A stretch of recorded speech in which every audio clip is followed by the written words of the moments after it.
Alô, não está funcionando. É uma maravilha se alguma coisa funciona nessa São Francisco, né? Vê se está na tomada, isso está, né?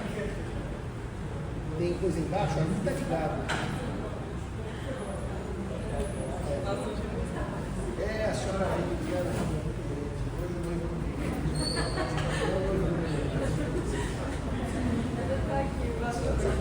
Bom, muito bom dia. O tema que nós acabamos na aula passada era o tema da multiparentalidade. Vamos dar início então aos princípios constitucionais e os seus efeitos, as suas repercussões no direito de família. Princípios constitucionais e suas repercussões no direito de família. O professor Ricardo Lorenzetti, ministro da Suprema Corte Argentina, na sua obra, usa como metáfora para explicar os princípios constitucionais e os seus efeitos sobre o direito civil, o Sol ao centro do sistema solar e os planetas e satélites que circundam o Sol. O Sol emite raios e os raios atingem todos os planetas e todos os satélites.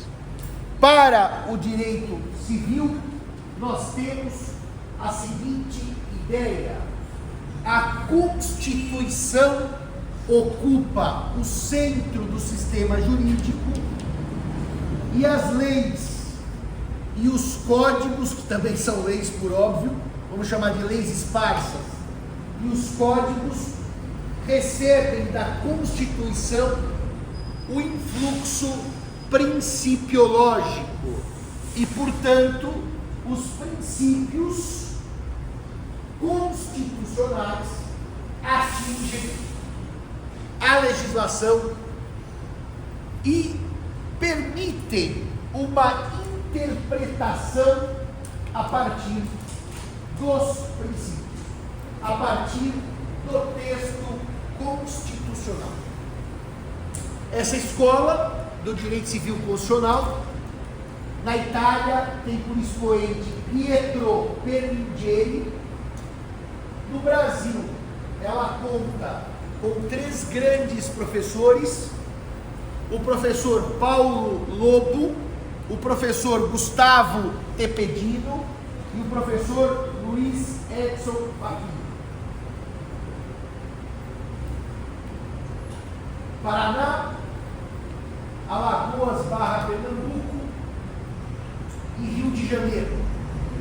Esses professores montaram um instituto chamado IPD Civil para promover os estudos do direito civil constitucional. Mas o que isso nos interessa? A escola do direito civil constitucional é uma escola que teve muito apelo, muito charme, antes da existência de um novo Código Civil em 2002 e vigência em 2003. Por quê? Porque o Código de 16 era um código desatualizado, porque nasceu sob o influxo de uma sociedade rural e não urbana, patriarcal e não democrática, basicamente fundada na riqueza da terra e com um mínimo de intervenção judicial sobre os contratos. É um mínimo. Como esse código de 16 sobreviveu ao século XX e só foi enterrado no século XXI, e a Constituição de 88, pelo menos em termos de lógica do direito privado, é uma virada, é uma releitura do direito privado. Nós tínhamos um código que não se adaptava aos preceitos constitucionais. E, portanto, a escola do direito civil constitucional foi importante para superar os problemas que o Código de 16 tinha com relação à Constituição. Eu estou usando o passado. Foi importante. Era relevante. Exemplo óbvio. O Código Civil, em 88, ainda tinha regras, que eu já dei aos senhores, vou passar só agora para uma menção, de hierarquia dos filhos, de acordo com a sua origem. O que o artigo 226 matou qualquer discriminação é inconstitucional. Então a escola do direito civil constitucional, ela serviu para adaptar o direito civil aos novos tempos e às regras de 88. Hoje, eu tenho dito em sala de aula, escrevi um artigo sobre isso, numa obra coordenada pelo professor Gustavo Tepedini do Rio e pelo professor Rodrigo da Guia, que eu até falei para o Rodrigo, eu acho que vocês nem vão publicar esse meu artigo, porque a obra de civil constitucional, eu começo dizendo que civil constitucional não serve para nada, quer dizer, então eu acho que vocês nem vão publicar esse meu artigo. Não, se não pode mandar que a gente publica, achei estranho. Apesar que o livro não saiu, pode que saia sem meu artigo. Né? Mas enfim, ou saiu, eu não recebi. Mas enfim, é uma escola datada, é uma escola com prazo de vencimento esgotado. É como comprar um iogurte 6 anos depois do vencimento. Dá para comer, mas é melhor não. Porque 6 anos depois do vencimento, a chance de uma dor de barriga, de uma indigestão é bastante grande. É uma escola que sobrevive hoje no Brasil como um fantasma. Já viu Harry Potter? Não tinha os fantasmas da Hogwarts? O direito civil constitucional é o Mickey sem cabeça. Ele fica rondando como um fantasma e quando você pressiona, ele solta a cabeça. É o rei brasileiro. E, portanto, a importância do direito civil constitucional é tendente a zero. E as grandes questões do direito civil constitucional, ficaram para o início do século XXI, quando ainda não havia Código Civil. Marcamos a reunião, viu? 25, no cartório, às 14 horas, tá? No cartório tem um endereço, mas não vai dar. Muito bem. Dito isso, todo o direito de família foi alvo de uma análise principiológica a partir da Constituição, porque vamos dizer assim, no Código de 16 era o direito mais defasado em termos de princípios constitucionais.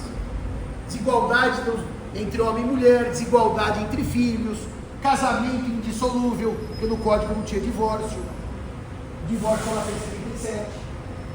Outra coisa, quando veio o Código de 2002, já adaptado à realidade constitucional, o direito de família continuou desatualizado. O Código nasceu velho no direito pessoal de família. Então, os princípios constitucionais precisavam ainda de aplicação. O que os tribunais fizeram? Começaram a aplicar os princípios constitucionais de maneira ampla ao direito de família. E é isso que nós vamos ver na aula de hoje. Ou seja, o que nós vamos ver na aula de hoje é como os tribunais aplicam princípios constitucionais ou não, agora que não aplicam princípios, para afastar o texto da lei posta ou para criar direitos que não existiam pelo texto. Portanto, nós vamos ver verdadeiras derrogações do texto de lei para a aplicação de princípios constitucionais, e nós vamos ver também situações em que a lei nada diz e que o princípio cria uma categoria. O primeiro princípio amplamente invocado e que já teve mais na moda do que hoje, não o princípio, já foi mais invocado do que hoje, é a dignidade da pessoa humana. Artigo 1º, inciso 3º da Constituição Federal. Artigo 1º, inciso 3º. Por que esse princípio já teve mais em moda? Porque o princípio foi tão utilizado e de maneira tão banal que acho que até os tribunais sentiram vergonha de uma hipertrofia da dignidade da pessoa humana.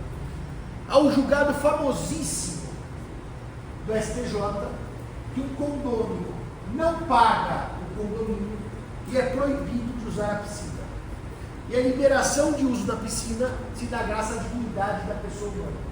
Então, se estudarem o princípio, que é uma decorrência das barbáries da Segunda Guerra Mundial, para imaginar que nós estamos usando para quem não pode usar piscina, não é uma distorção, é um crime hediondo usar um princípio tão sério, tão nobre e tão relevante para questões tão comesíveis.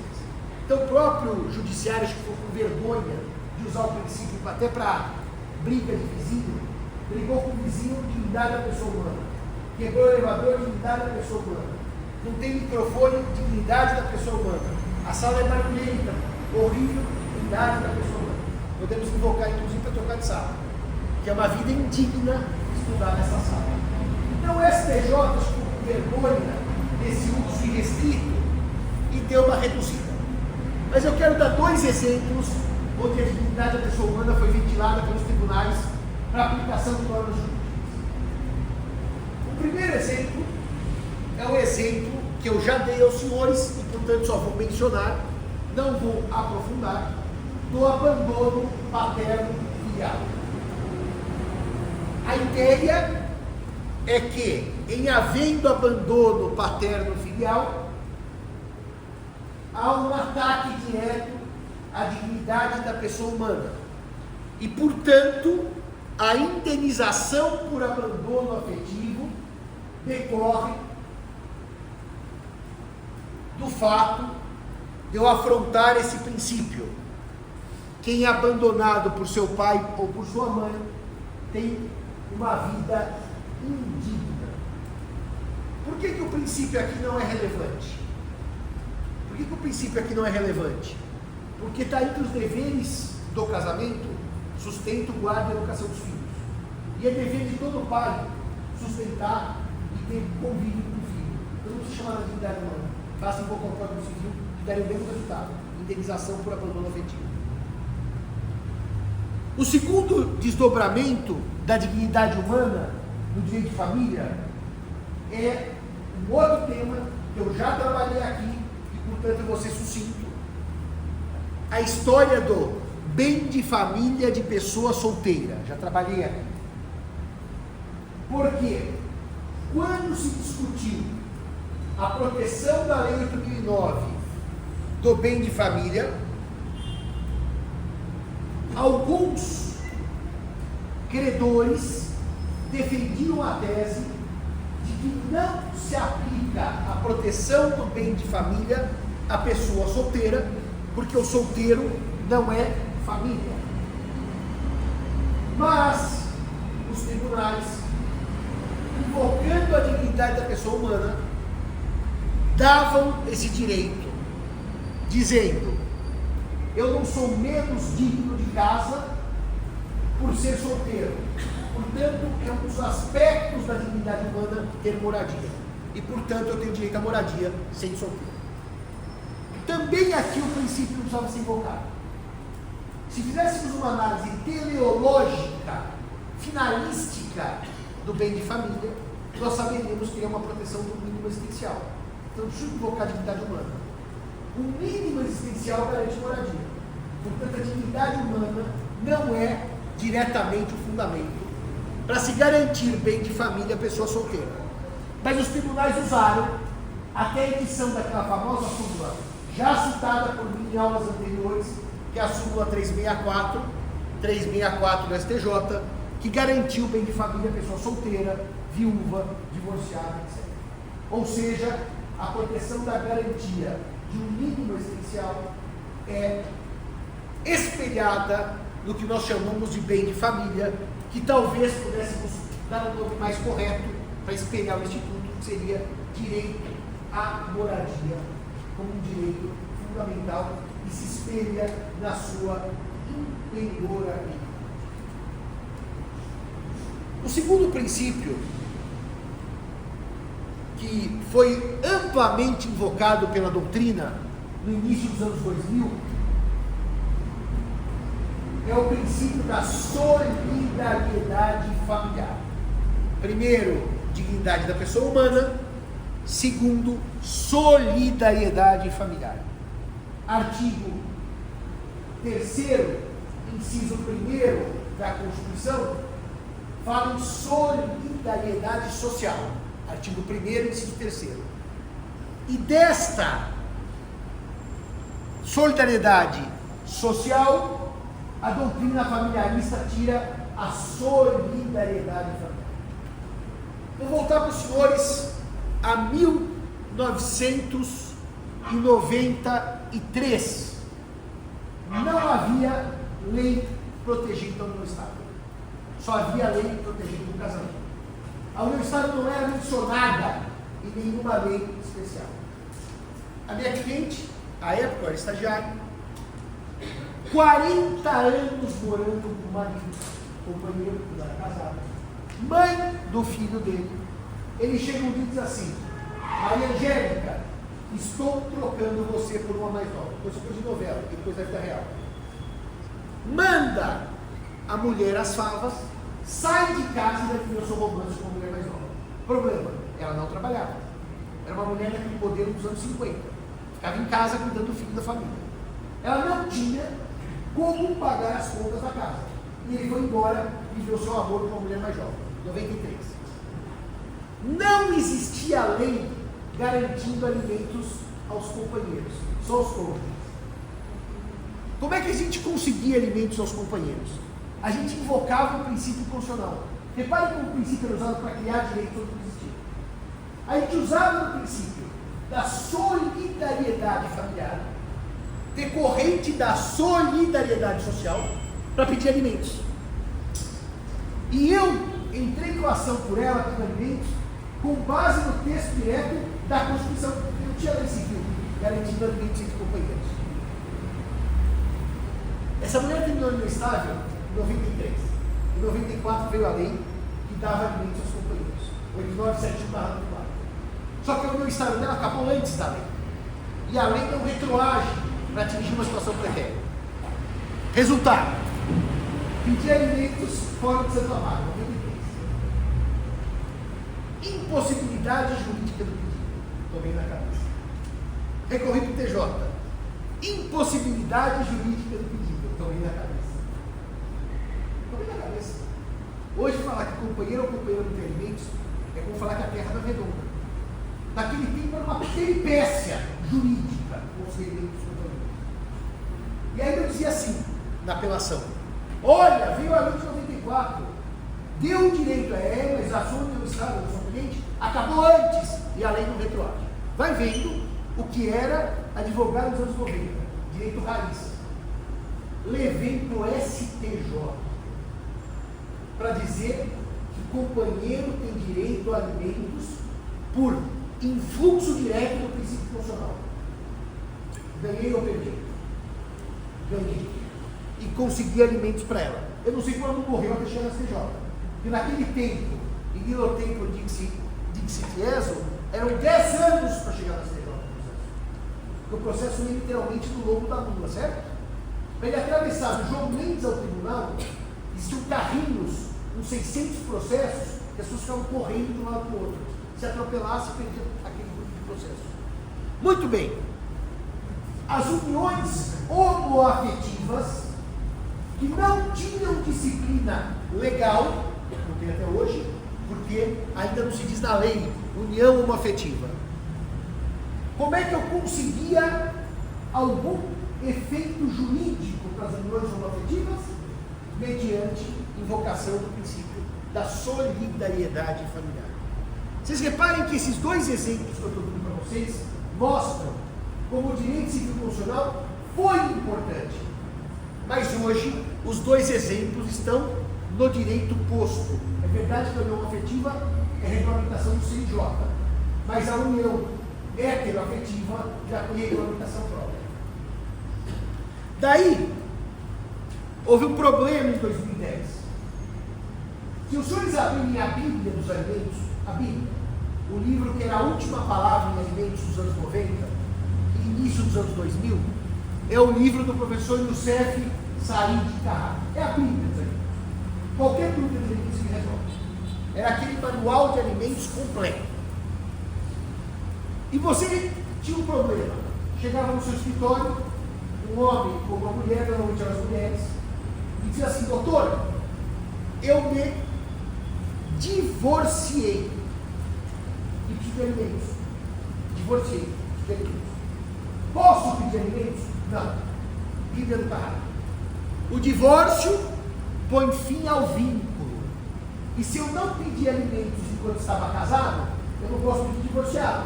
Já não há mais casamento, já não há mais vínculo, já não há mais dever.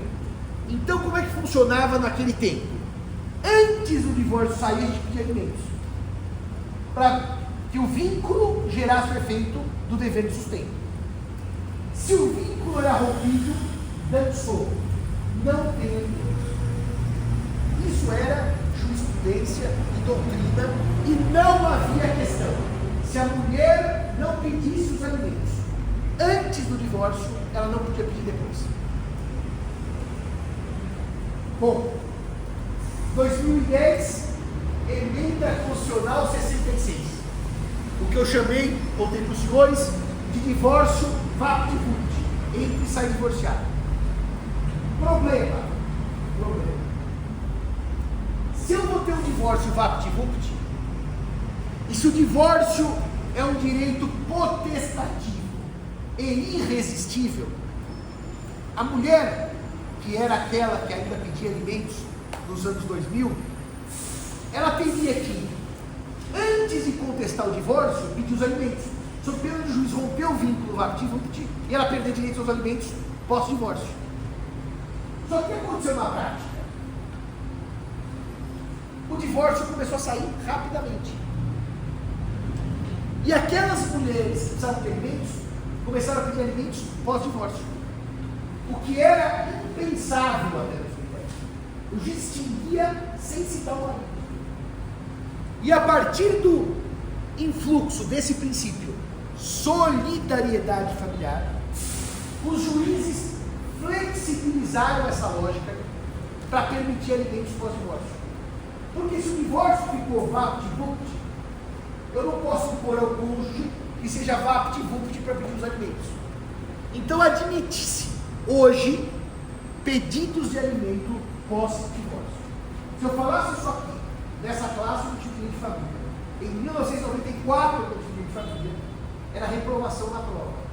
Era um erro grave, porque não havia alimentos pós-divórcio. Os alimentos tinham que ser pedidos antes do divórcio, ainda que a ação prosseguisse pós-divórcio. Mas tem que ser pedidos antes. Hoje, o pedido de alimentos pós-divórcio é tão óbvio quanto dizer: não pode haver discriminação entre homem e mulher entre os filhos. Naquele tempo, só o princípio constitucional permitia suavizar os rigores da lei. Tema também superado. Tema que o princípio constitucional nos ajudou, mas que nós não precisamos mais dele.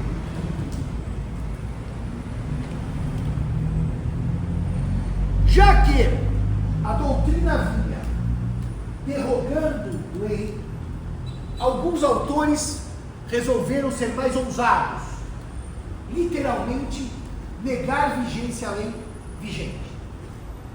Esse caso que eu vou citar é defendido pela professora Maria Berenice Dias e trata de alimentos entre colaterais. Alimentos entre colaterais. Quem são os meus parentes colaterais?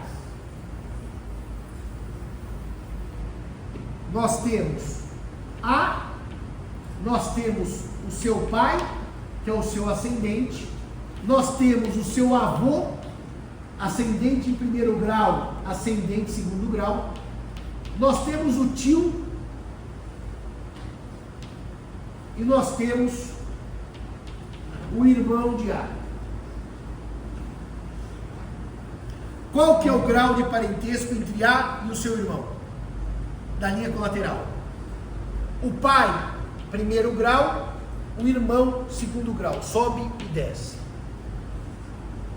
Entre A, seu pai, seu avô, segundo grau, seu tio, terceiro grau. A contagem de graus na linha colateral, eu preciso achar o ascendente comum. No caso, entre mim e meu irmão, o ascendente comum é meu pai. Eu subo um grau e desço o outro. Irmão é colateral de segundo grau. E entre mim e o meu tio, o ascendente comum é o avô. Meu avô e pai do meu tio. Eu subo 2 graus e desço 1 grau. Depois eu vou dar uma aula só de contagem de graus. Só para os senhores saberem, a linha colateral vai até o 4º grau. Nós não temos parede colateral além de 4º grau. Mas aqui basta deixar o 2º grau e o 3º grau. O que diz o Código Civil em termos de alimentos entre colaterais? Eu só posso cobrar alimentos dos meus irmãos. Os alimentos, primeiro eu cobro dos meus ascendentes. Se eu não tiver, dos meus descendentes. Se eu não tiver ascendente nem descendente, dos meus irmãos. Eu não posso cobrar alimentos do meu tio. Além disso, não. Os alimentos param nos irmãos. O que aconteceu com a leitura de Maria Berenice Dias? Berenice diz assim: quando se trata de herança, eu tenho direito como colateral a ser herdeiro colateral de 4º grau.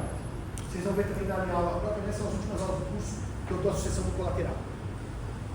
Que primo, irmão, tio, avô e sobrinho neto, que não está na árvore, são os colaterais de 4º grau, eles podem suceder.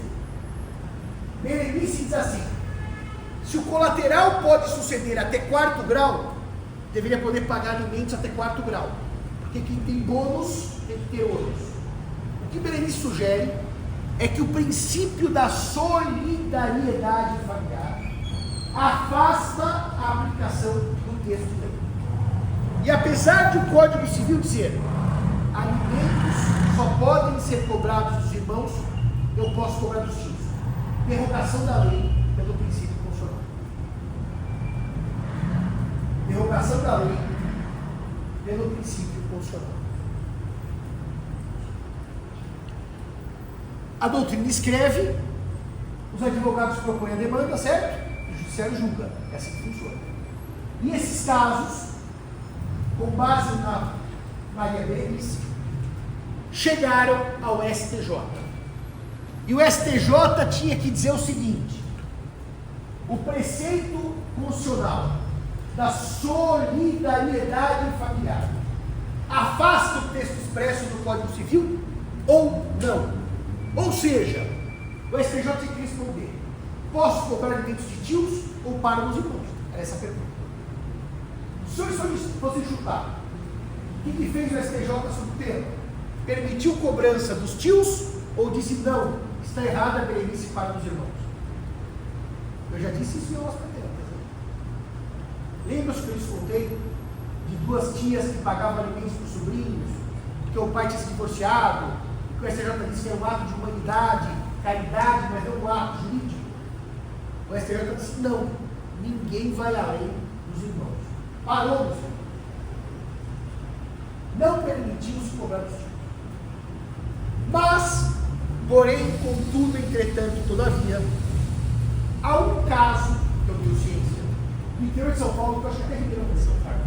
São Carlos. Você agora que falou de instituições. Exatamente. Eu achava que era Ribeirão. São Carlos, em que um jovem com deficiência, eu não sei se era um autismo, eu não lembro a deficiência que tinha. É assim. Pede alimentos para o seu tio. Pede alimentos para o seu tio. Quando eu digo pede alimentos, planeja uma ação de alimentos. Mas ele pede vida cumulativo, deposita na minha conta. Ele maneja uma ação de alimentos contra o tio. E essa decisão, que segundo o doutor Ana fez na segunda turma, segunda vara de São Carlos, concede a esse rapaz alimentos. Por quê? Porque o juiz usa uma lógica de uma situação excepcionalíssima em que o fato dele ter a deficiência o impede de trabalhar, o impede de colocar no mercado de trabalho, e que numa situação excepcional desta, podendo o tio pagar, não faz sentido deixar o sobrinho desamparado. O problema dessa decisão é que ela, como toda decisão contra a lege, pode ter duas leituras. Eu acho justo, se o tio pode, o sobrinho precisa, ele que paga. Eu acho justo porque é a proteção da pessoa com deficiência. Eu acho justo porque eu não quero ver ninguém sem alimentos. Porque, repare uma coisa curiosa, né? Quando a gente fala em alimentos, você pode olhar no valor jurídico deles, no valor social, e quem é religioso, o valor religioso. Que até bíblico. Dá de comer aqui tem fome. Quer dizer, tem todas as dimensões dos alimentos. A jurídica, a social e a religiosa. Vamos dizer que quando a gente auxilia alguém que está com fome a comer, é um trabalho social. Mas pode ser um trabalho religioso. Distribuir cesta básica na igreja. Agora, se vocês olharem pelo caráter jurídico, qual é o problema de você quebrar a segurança jurídica da lei? É que você abre a porta para casos menos nobres haver aplicação da mesma teoria. Porque senão, a gente precisaria começar a fazer o chamado julgamento de desgraças. Vocês já ouviram falar da bioética, das chamadas escolhas trágicas? Alguém já ouviu falar disso? A pandemia despertou escolhas trágicas. O que é a escolha trágica?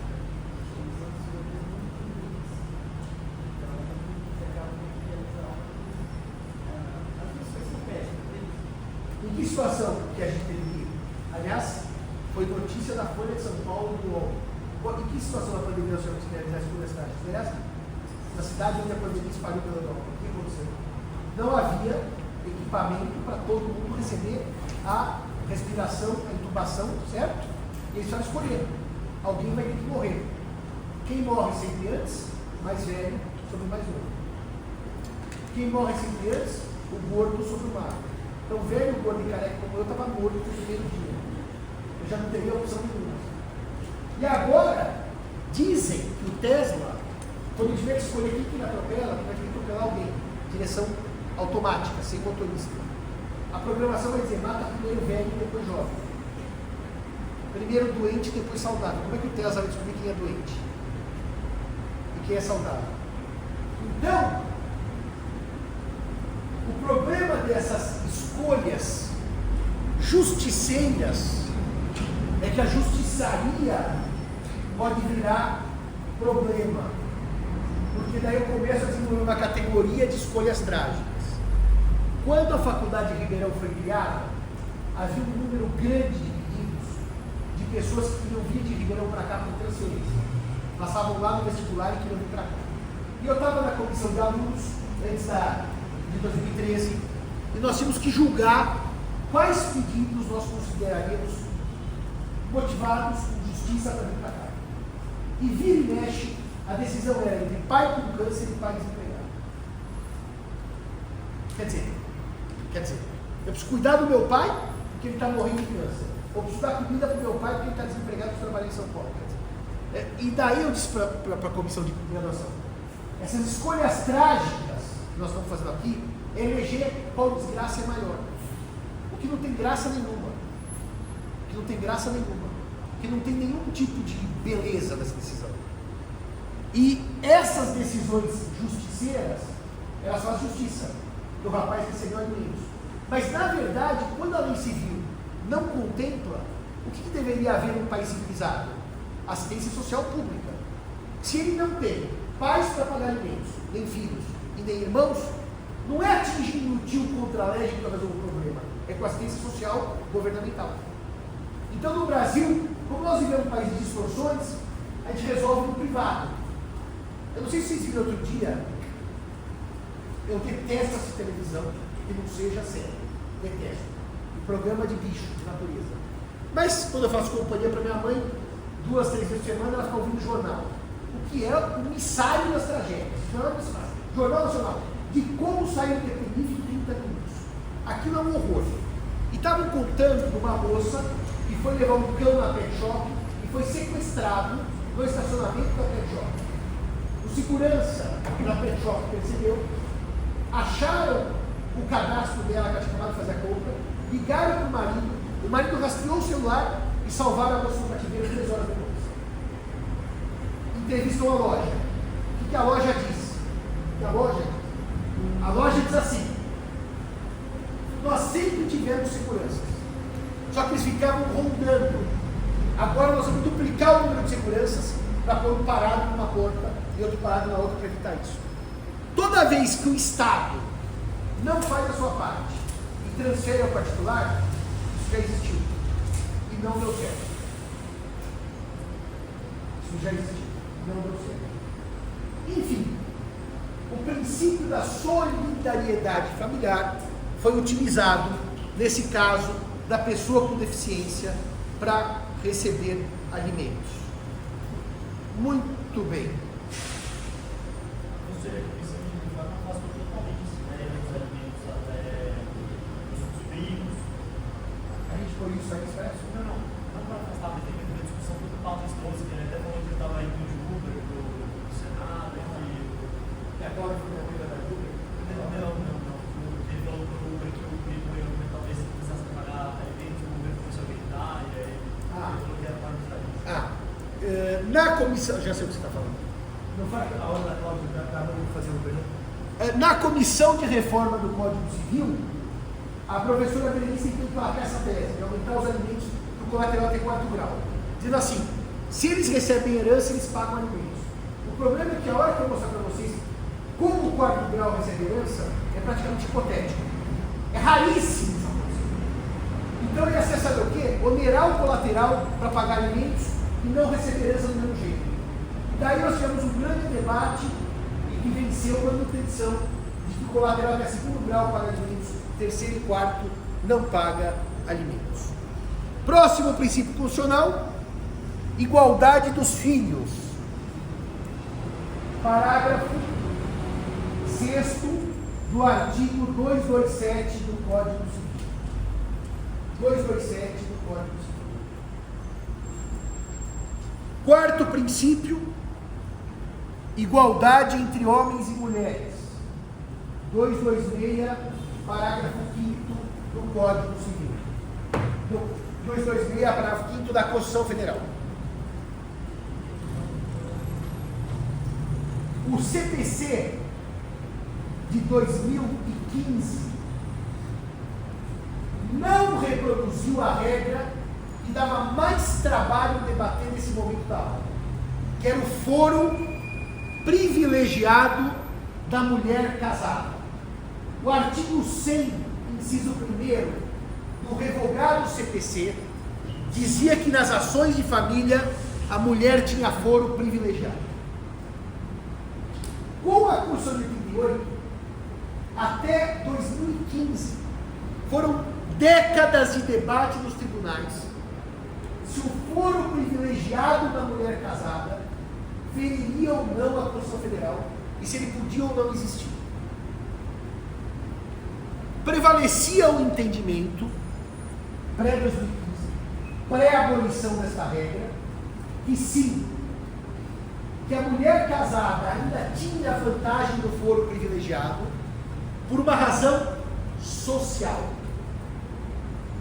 Era um voto antiquíssimo do STF, quer dizer, antiquíssimo, depois de 88, não antes, do ministro Joaquim Barbosa, que fazia uma análise socioeconômica das mulheres pós-divórcio e provava que as mulheres têm condição mais econômica pior com relação aos homens e de mais difícil acesso à justiça.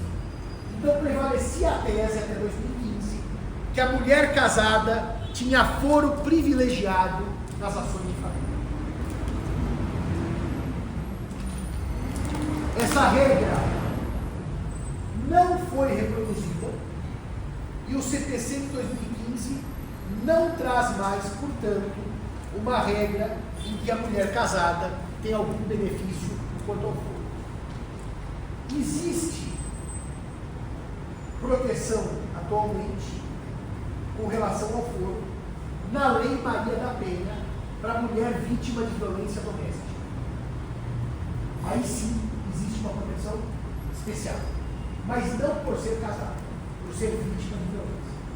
Ademais, após muitos anos de debate, a Lei Maria da Penha, não sei se você viu a lei recentemente, tem sido aplicada não só a mulheres vítimas de violência doméstica, mas também a casais homoafetivos de 2 homens, em que um deles é vítima de violência doméstica. Portanto, a Lei Maria da Penha aqui tem aplicação a uma vulnerabilidade familiar, quando um dos 2 componentes do casal conjugal acaba sofrendo violência doméstica. Mulheres ou em casais homoafetivos, há também aplicação pelos tribunais da lei. Portanto, a Maria da Penha continua com foro especial garantido e não se trata de debate de inconstitucionalidade como nós tínhamos com relação ao foro privilegiado da mulher casada. O princípio, talvez, que mais sobrevive no debate jurídico, já que os outros foram hipertrofiados e hoje estão caminhando, diria eu, para algo mais comedido, mas o que está ainda muito em voga é esse que eu vou falar agora. Esse é o princípio que, com tantos anos de Constituição, ele continua a ser altamente invocado. Melhor interesse da criança e do adolescente. Melhor interesse da criança e do adolescente. Artigo 227 da Constituição. O termo criança e o termo adolescente estão no Estatuto da Criança e do Adolescente e são bem separados em termos de o que é uma criança e o que é um adolescente. Qual que é a idade etária que separa crianças e adolescentes? 12 anos completos. A partir dos 12 anos completos, eu estou diante de um adolescente, até 12 anos incompletos, uma criança. E quando se completa 18, adulto. A Constituição Federal utilizou a expressão jovem. Eu acho tão bonito jovem. Mas jovem é uma categoria que não interessa ao direito civil, interessa a políticas públicas. E, portanto, em direito civil, nós seguimos com a velha divisão crianças e adolescentes, e depois adultos. E, portanto, se eu falar para os senhores, alguém é jovem para o direito civil, o efeito é o mesmo. Será que com 15 anos eu sou adolescente, eu sou jovem? E com 22 anos, eu sou jovem, mas não sou adolescente. No direito civil, eu sou adulto. Então não interessa a categoria do jovem, senão para políticas públicas. O melhor interesse da criança e do adolescente é um tema que eu teria muita vontade de ressuscitar, o que eu fiz na minha primeira turma de família, em 2010, quando eu entrei aqui no concurso, que era trazer a Águida e a Gisele para falarem de mediação familiar e o melhor interesse da criança e do adolescente. É um tema muito interessante hoje em dia, que em 2008, pelo ainda pancadaria, nós não tínhamos essa compreensão das questões familiares sob uma ótica mais, se chamaria, de composição em prol da família. O senhor trouxe muito queijo, ele me ofereceu. Não quero, obrigado, mas eu vou dizer uma coisa para a senhora. Eu acho uma sacanagem, porque é o seguinte, eu adoro pão de queijo. Eu, quando era aluno, tinha o costume de comer goiaba na sala de aula. Goiaba tem que encher bastante fora, contaminava o ambiente. Mas mamão, por exemplo, eu detesto. A senhora gosta? Somos almas gêmeas. Por isso eu tomo água, porque mamão engorda, pão de queijo emagrece. É uma teoria que eu tenho. Muito bem, mas agora eu vou emagrecer. Com base na digestão sim, mas Muito bem, todo mundo sabe que essa injeção. Contei o Rolf em Recife. O Rolf tinha 115, comprei metade do Rolf, falei, onde está a outra metade? Ficou no Ozempic, falei, então vou tomar. O Rolf ficou de 115 por 81 quilos, falei, Rolf, cadê a sua outra metade? Eu até achei que ele estava doente, né? Perguntei, Rolf, você emagreceu com saúde ou com doença? Não, com saúde, injeçãozinha. Bom, vamos seguir aqui. E talvez trazer a Gisele e a Águida para fazer mediação. Você sabe que eu trouxe a Gisele e a Águida aqui em 2008? Uma aluna gostou tanto da aula que seguiu mediação e mediadora até hoje, porque se apaixonou pelo tema. O tema é muito bonito. Alguém me dizia isso? Para a Mônica, na festa da Paula Forgione, eu comentava que era mediadora sobre isso. Como é que eu faço a técnica de composição de casais antes da briga? Eu gosto muito mais do antes do que da briga. A briga era divertida com 20 anos, com 50 a briga foi desgastante. É só ele me perguntar. Isso tudo para dizer o melhor interesse da criança e do adolescente. Quando se fala em melhor interesse da criança e do adolescente, evidentemente que se toca no tema da guarda e do poder familiar. Claro, mas são temas que eu não vou trabalhar aqui, que eu trabalharei mais para frente, porque eu preciso mostrar para vocês a chamada perversão da guarda compartilhada. E como um legislador motivado por questões pessoais, de interesses próprios, consegue causar pane sistêmica ao direito civil. Portanto, o tema da guarda e do poder familiar voltará oportunamente numa aula própria sobre isso. Mas onde é que o melhor interesse da criança e do adolescente entra para derrogar o texto de lei? Basicamente, na velha e finada adoção.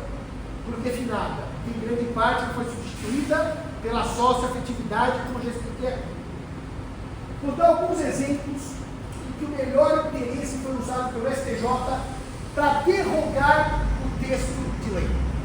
Para pôr o texto de lei no lixo. O primeiro caso que o STJ disse, Duralex, lixo-lex, vamos jogar a lei no lixo, foi no caso daquela fila que está no cadastro de adotantes. Tem uma fila. As crianças vão aparecendo para adoção e os casais que estão na fila vão recebendo os avisos para iniciar o processo de adoção. O Brasil, em 2009, proibiu a adoção intuito personae. Intuito personae. Aliás, também, eu tenho que falar com a Júlia, que o Chueire me deu uma ideia do assunto IPTU. Ontem eu falei com ele. Eu acho que o cartório não vai aceitar, depois eu te falo. Deu uma ideia brilhante. Eu fui consultar os universitários. IPTU, sem consultar os universitários. Bom, muito bem. Se é proibida a adoção intuito personae, eu não posso aparecer com uma criança e dizer, foi deixado na minha porta, eu quero ser pai dessa criança. Eu tenho que estar numa fila e vou ser pai ou mãe, ou pai e mãe, se for o casal adotivo, da criança que surgir. O STJ disse, o cadastro tem que ser respeitado, pelo não útil. Ou seja, se houver melhor interesse da criança e do adolescente, a adoção pode ser personalíssima. Isso é exatamente legal o texto do Estatuto. Exatamente o que o Estatuto não quis, adoção personalíssima. O STJ admite a adoção personalíssima no melhor interesse da criança e do adolescente. O segundo caso é uma verdadeira bizarrice jurídica. Tem a ver com o estado do qual a doutora Alessandra é oriunda.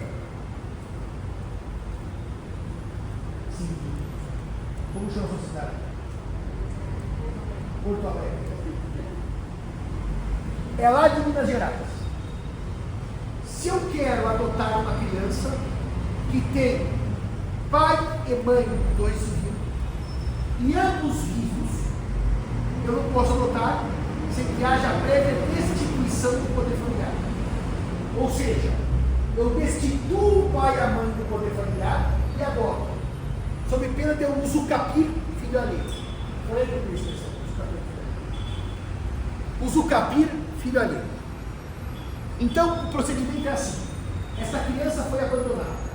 O pai e a mãe recebem uma notificação para dizer: vão perder o poder familiar, vão ser destituídos. Ou eles se defendem, ou o juiz destitui o poder familiar. Destituindo o poder familiar, a criança pode ser adotada. É o caminho natural. Aliás, normalmente, os processos correm apenas a destituição e a adoção. Os dois correm juntos. Eu começo as práticas da adoção e ainda os pais que estão no recibo necessitados. Minas Gerais, o juiz esqueceu, uma coisa normal, de destituir o poder familiar. Esqueceu. Ele simplesmente deixou o pai e a mãe adotar a criança sem os outros pais registrais serem citados. Os pais registrais acordaram um dia: cadê meu filho? Vamos no capítulo. Eles não foram citados no processo. Eles não tiveram conhecimento. STJ. No caso era só o pai, não era a mãe. Como o pai afetivamente abandonou a criança, para que destituir? Já está adotado, já está resolvido, melhor interesse da criança. Disse que não era necessária essa prática, que é imprescindível, de cientificar o pai que ele não tinha mais um filho. Que a adoção não rompe os vínculos com a família biológica. O STJ disse: o melhor interesse da criança, o que é uma destituição do poder familiar? Vale mesmo sem a destituição. Terceiro caso. O terceiro caso é absolutamente trágico. É trágico, e eu nem critico a STJ, porque o caso de gravidez de criança é um caso trágico para aquela família. O que acontece? Uma menina de 11 anos, ou 12, mas muito jovem, engravida por violência.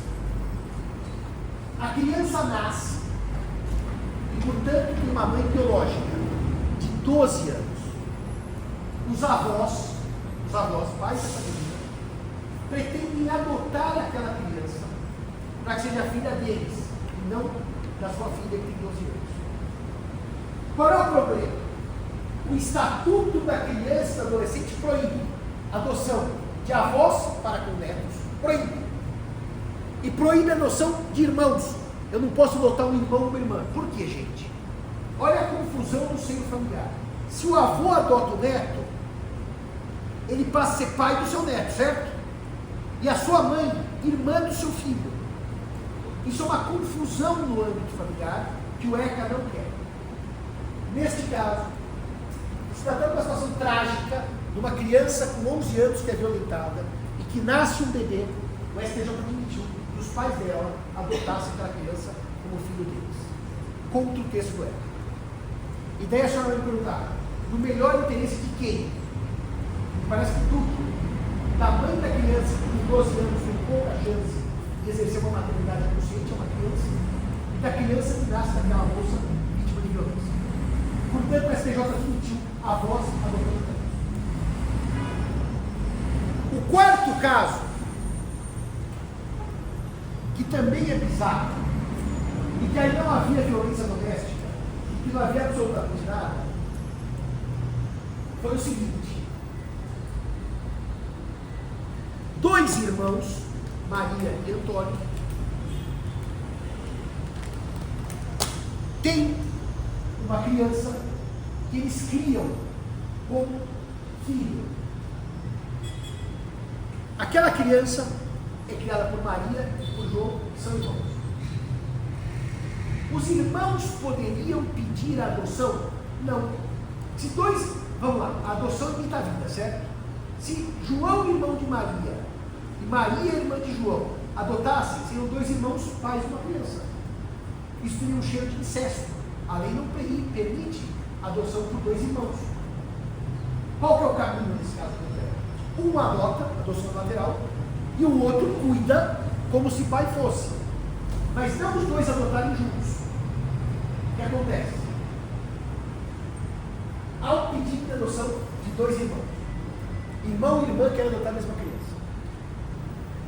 Detalhe: o irmão, depois de iniciar a adoção, e depois externada a sua vontade de adotar aquela criança, mas antes da adoção ser concluída, morre.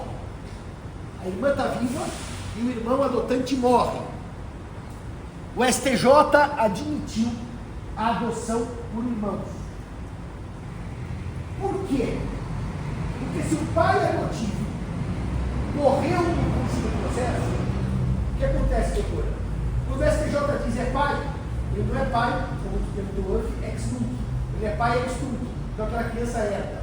Ou seja, quando o STJ admitiu aquele pai adotivo já morto, a criança recebeu a herança automaticamente, por ser filha daquele senhor que morreu no curso do trâmite da adoção, no curso do processo.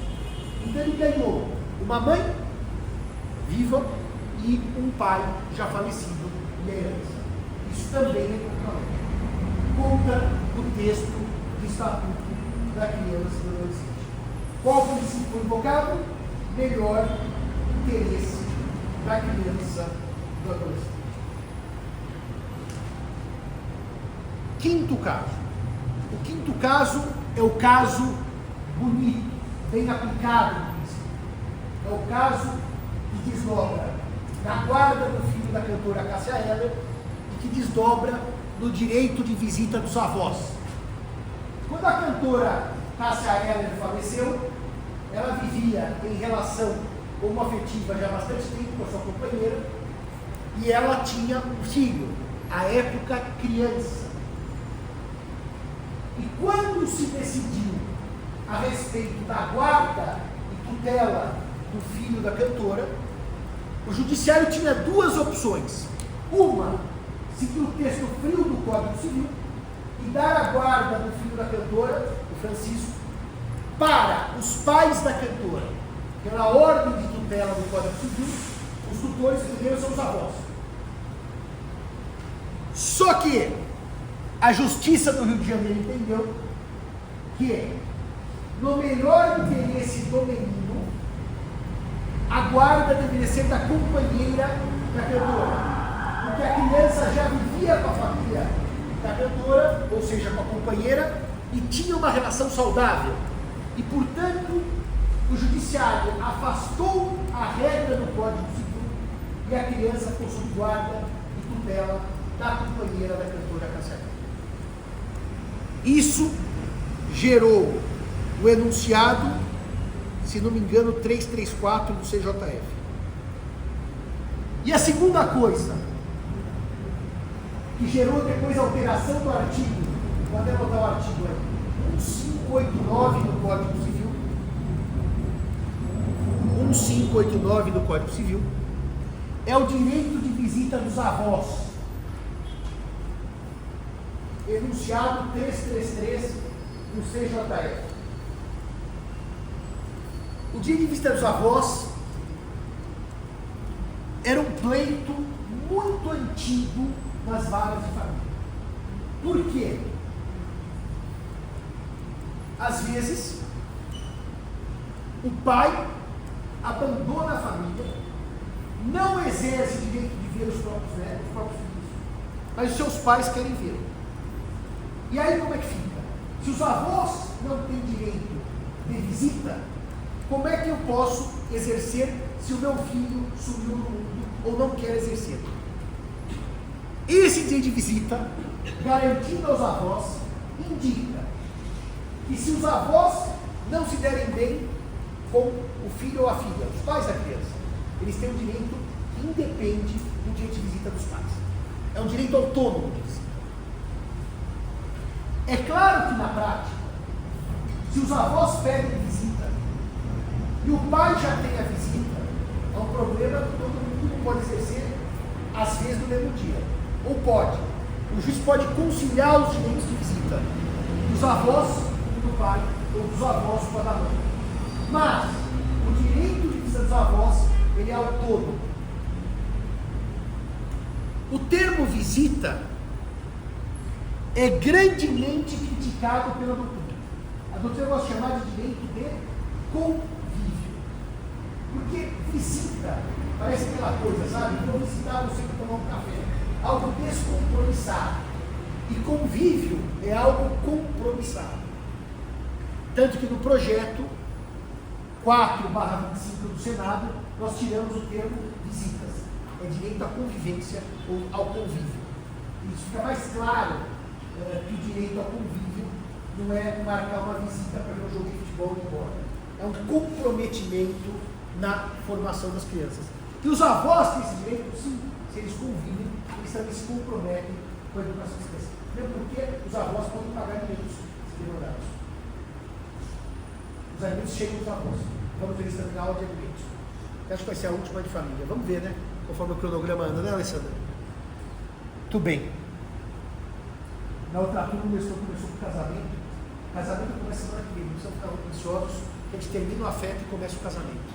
Essa é a lógica de família. A gente termina o afeto e começa o casamento. Muito bem. A próxima. As coisas mudaram muito. Quando eu era aluno, eu vi a aposentadoria em massa do PJ, todos os meus colegas que estavam no curso, todos os judiciários, na prova do Judiciário de São Paulo perguntavam proclamas, casamento culpativo. Hoje vamos prestar concurso de eleição, se preocupam com as formalidades do casamento. Ninguém quer nem saber, apenas olhar para os princípios. Próximo caso.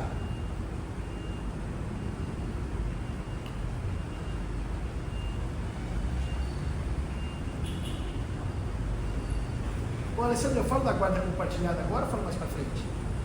Fala agora? Tem certeza, né? Bom, a Alessandra mandou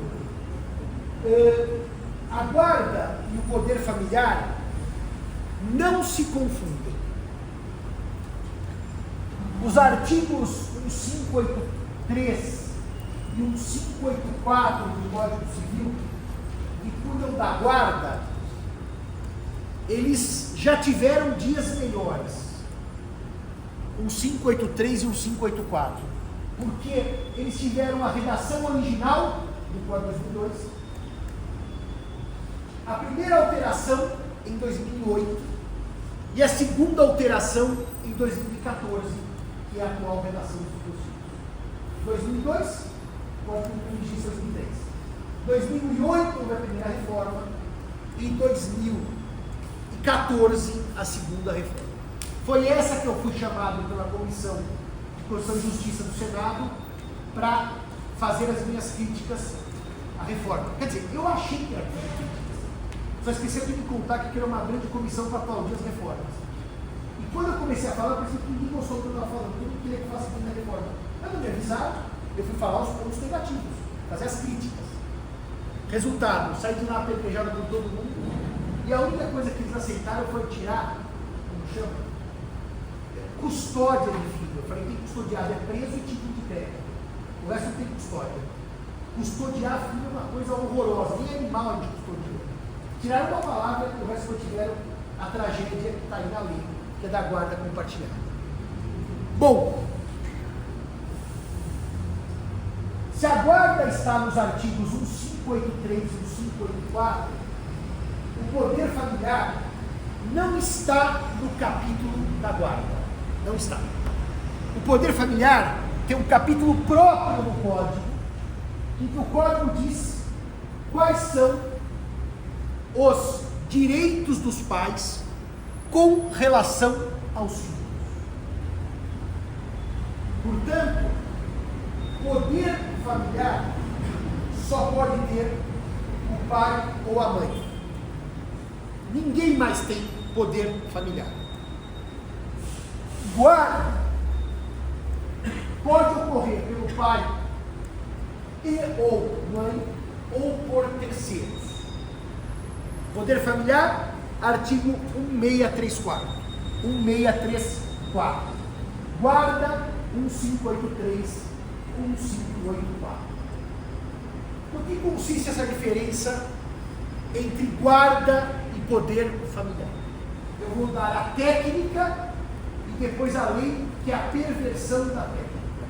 Aliás, há muitos anos, eu estava dando essa aula, talvez 2015, o aluno levantou a mão e falou assim: professor, tudo que o senhor disse aí é exatamente o contrário do que disse o professor tal.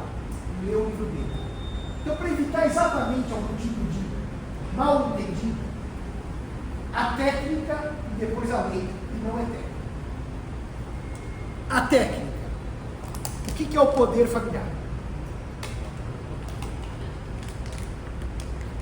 O poder familiar implica os direitos e deveres dos pais com relação a seus filhos em matéria de educação, criação, formação, cuidados e representação.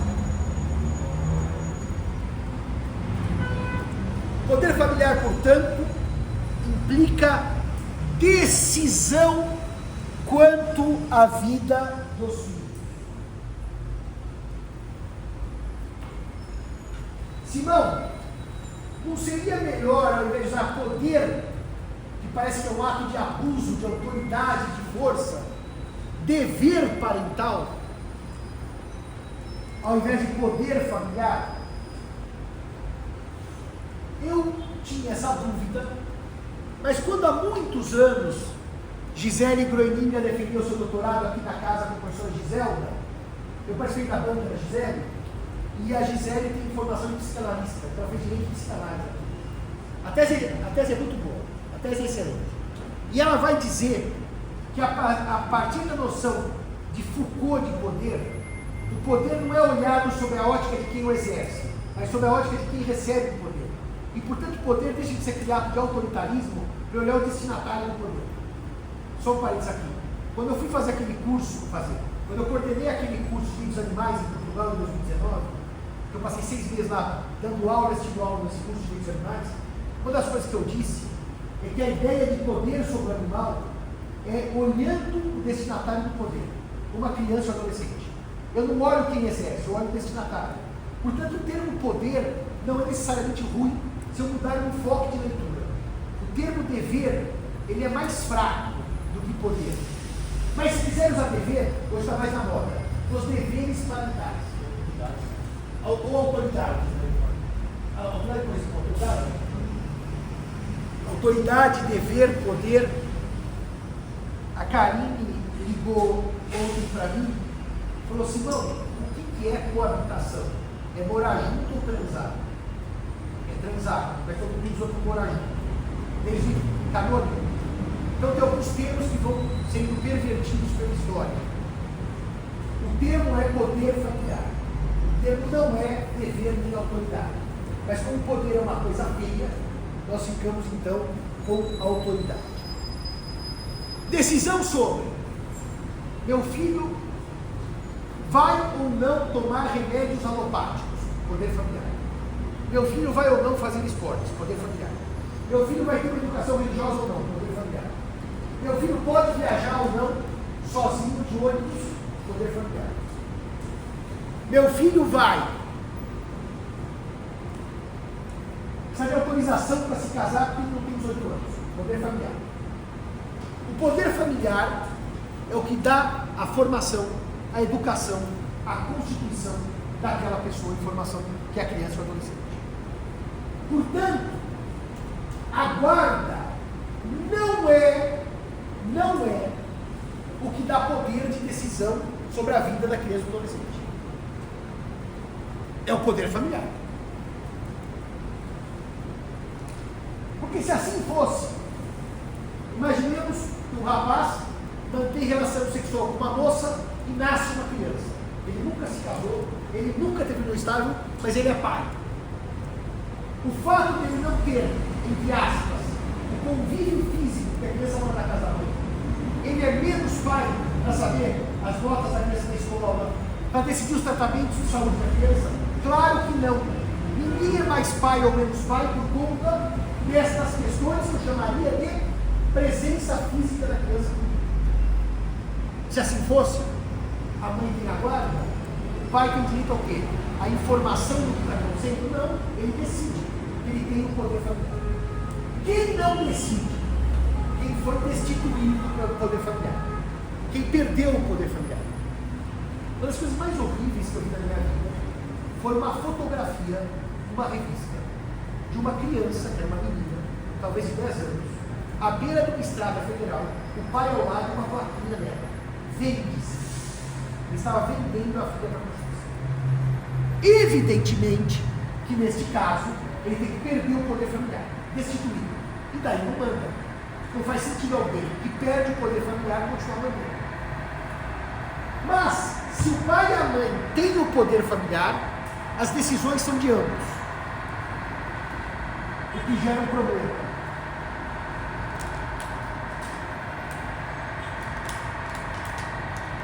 O que gera um problema.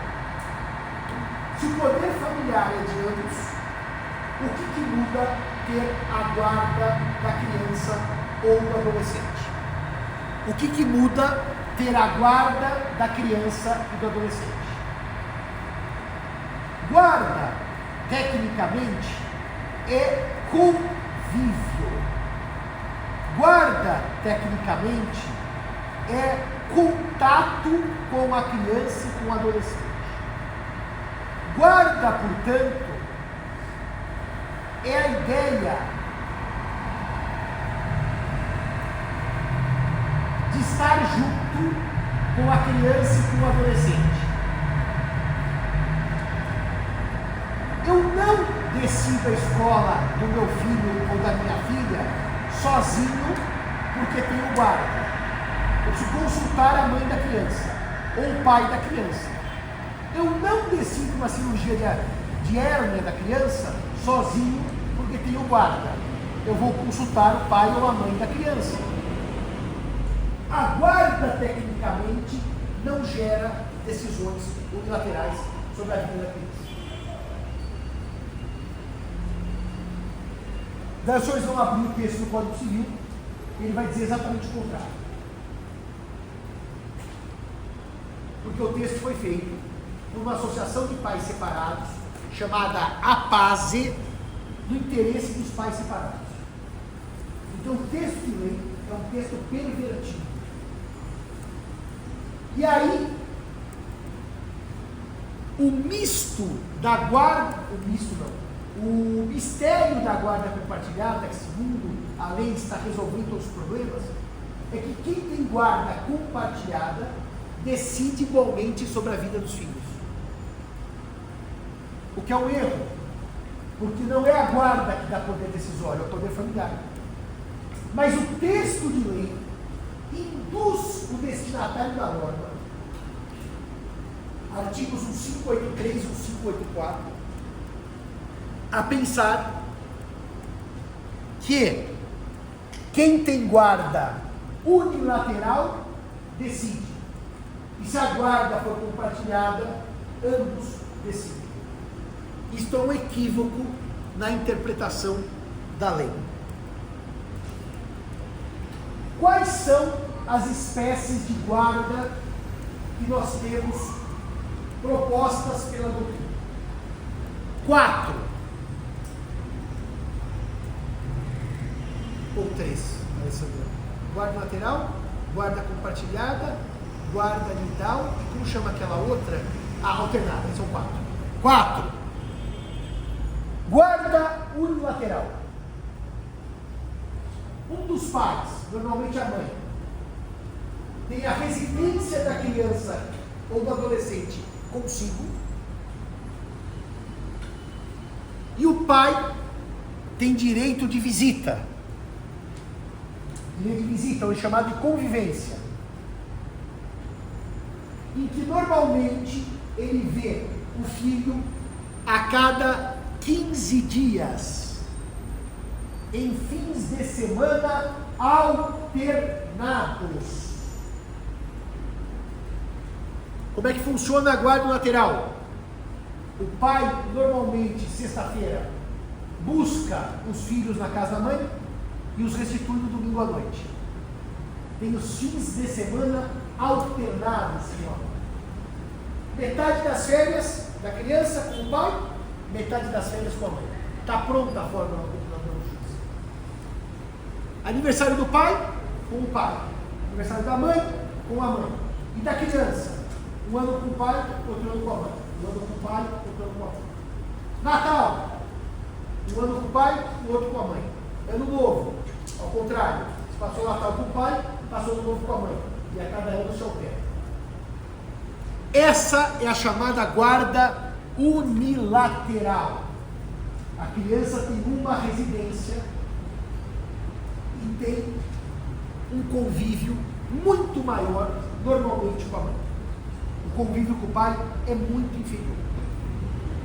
O segundo tipo de guarda é a chamada guarda compartilhada, em que não há o direito de visitas, porque ambos são igualmente guardiães da criança. Então não há visita.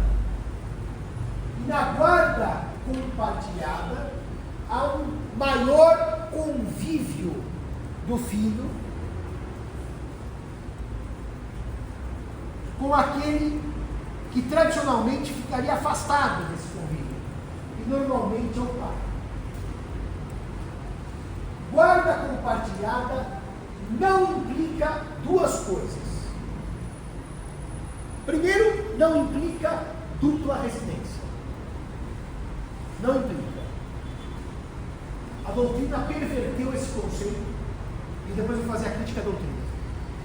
Segunda coisa que não implica guarda compartilhada.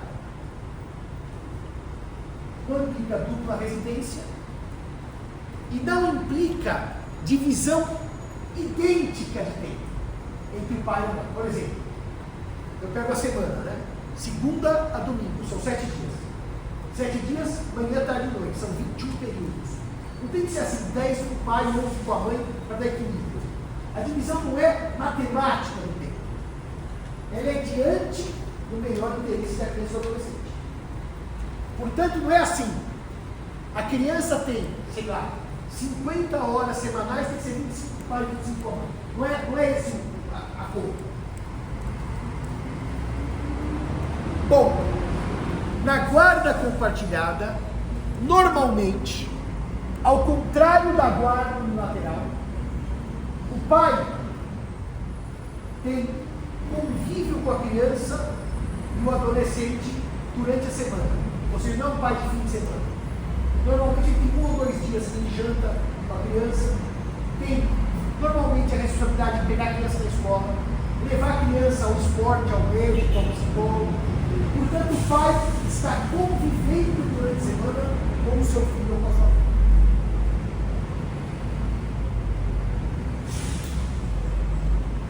Ele não é o pai domingueiro, que vê a cada domingo a cada 15 dias. Ele é o pai que participa da rotina do filho, participa da rotina da filha. Depois, amanhã não, semana que vem, eu vou ter que falar uns 15 minutos sobre a guarda, só para dizer que a guarda compartilhada é a maior falácia do direito brasileiro. Porque ela é pensada dos ricos para os ricos. Ele ignora 90% da população brasileira. Ela é tida como a solução para todos os problemas para 2% dos brasileiros. E eu vou mostrar por quê. Só como ela é falaciosa e a guarda compartilhada ela é encantadora, deixa eu perguntar para os senhores suaves. Quem aqui é a favor do pai ter maior convívio com os filhos? Quem eu falo, eu sou contra. Não sendo o pai abusador, não sendo o pai psicopata, todo mundo é a favor. Só que daí o pai é pedreiro e a mãe é faxineira. Eu vou falar. A guarda compartilhada é dos ricos e para os ricos. Tá? Ela não tem aplicação nenhuma aos mais pobres. Nenhuma. Zero. Amanhã eu falo por quê. Terceiro tipo de guarda. Guarda alternada. O filho tem dupla residência. 15 dias com um e 15 dias com o outro.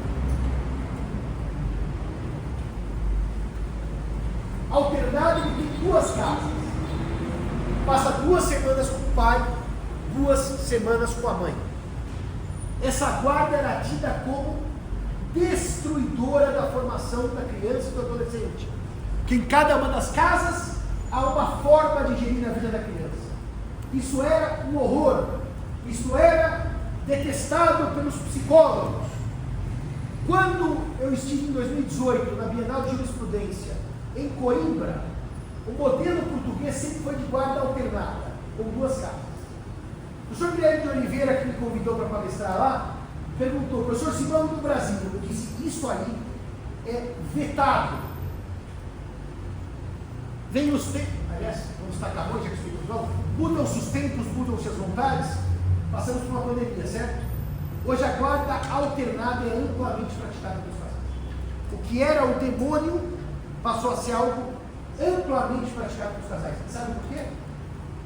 Porque na guarda alternada, se a criança passa 15 dias com um e 15 dias com o outro, vocês concordam que aquele que está 15 dias sem os filhos tem maior liberdade nesses 15 dias? Que não tem quando está com os filhos. Aliás, os meus afiliados que estão sobre guarda alternada já são adolescentes, tá? Não são crianças. Aliás, um já é adulto. E um adolescente. Tem a guarda alternada. E a quarta modalidade de guarda, eu chamo que é a vingança das crianças. Que é aquele filme C'est quoi cette famille, que é o filme francês, em que várias famílias reconstituídas têm filhos e que os pais estão tão bem entre si que eles deixam as crianças, chamadas crianças tartaruga, trazendo com a mochilinha nas costas da casa de um para o outro, todo mundo. E por quê? Porque os pais estão tão bem que a última coisa que eles pensam com as crianças: hoje você dorme aqui, hoje você vai para lá, e as crianças ficam que nem loucas trocando de casa. E a vingança das crianças gera guarda legal. Eles se reúnem e fazem um boicote. Vão todos morar na casa da avó, as crianças dizem assim: quem quer nos visitar que vem aqui, a gente não sai daqui. Na guarda nidal é o exemplo franciscano dos antigos catedráticos, certo? Eles tinham uma sala que circulava nos alunos. É a mesma coisa que eu quero dizer, agora estou aqui, tá? O senhor só vem aqui na minha aula. As crianças ficam numa única casa e quem faz a circulação são os pais. Ou seja, a residência é única, mas é das crianças e os pais que circulam pelas casas. C'est quoi cette famille? É um filme francês maravilhoso. Depois o 2 já foi mais comédiazinha, ficou mais pouco. Mas o 1 é muito interessante. Eu acho que em português chama de família esta. Nós pusemos também, né? No Moodle. Pusemos ou não pusemos? O Moodle está fora do ar. Ah, que maravilha. Mas é culpa nossa? Não precisa. Muito bem. Na aula que vem, eu vou fazer uma pequena crítica à guarda compartilhada e depois vamos entrar no casamento. Até terça-feira, se Deus quiser.